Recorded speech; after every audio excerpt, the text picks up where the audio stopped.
What's up guys, it's Johnny Candido of Candido Training HQ. Today I want to talk about an opinion that I've seen brought up in various sports journal articles as well as in a comment on my video on why I will never use steroids. And that is the idea that having certain genetic advantages is similar to using steroids. The rationality is that both give you an unfair advantage in comparison to your competition. This really just doesn't make sense to me when you look at the purpose of sports and the definitions of fairness. The first definition of fairness I found is just according to the rules.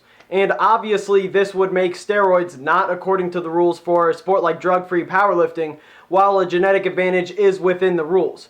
But I'm going to assume that most people aren't talking about this definition because that would make the argument way too clear-cut. What most people, I believe, are referring to is the thought that you can't have an unjustified advantage, that would make a sport unfair. But then the question becomes, what makes an advantage justified?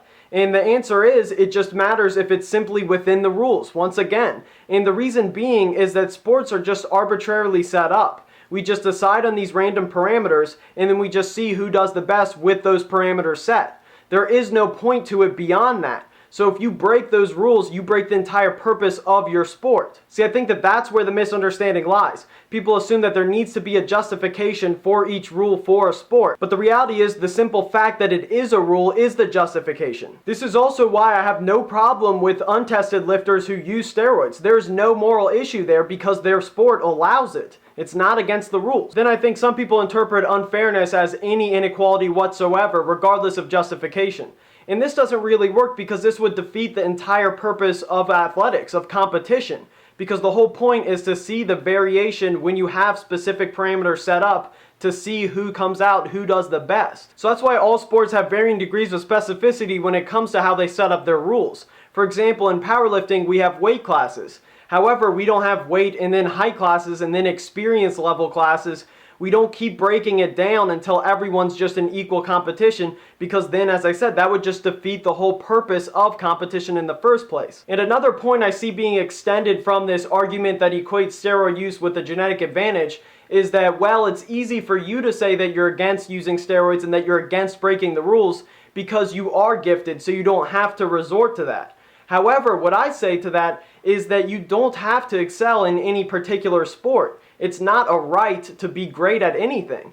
For example, in track, I simply was not that genetically talented at long jumping. Despite that, I simply tried my hardest and was satisfied with the progress I made. And that's why I've said before that it's so important that you're just happy with the progress you make rather than always comparing yourself to others. Also, this brings up another important point, that you need to pursue what you're naturally talented at. You may not be a great sprinter, for example, but you may be a good swimmer. Maybe you're not a great powerlifter, but you're better at CrossFit. I see way too many people who try to force themselves to be good at just one specific field just to emulate someone else, rather than actually finding what they are naturally talented at. I want to end this video by saying that this is a tough argument because I see some bad points on both sides of this issue. On one side, the fairness argument, as I said, is completely illogical in my opinion. However, what I see often is that athletes tend to respond to this thought that genetics give them an unfair advantage. What they tend to respond with is that it's not even their genetics. They try to deny that that even plays a factor. That's just their hard work and that's all.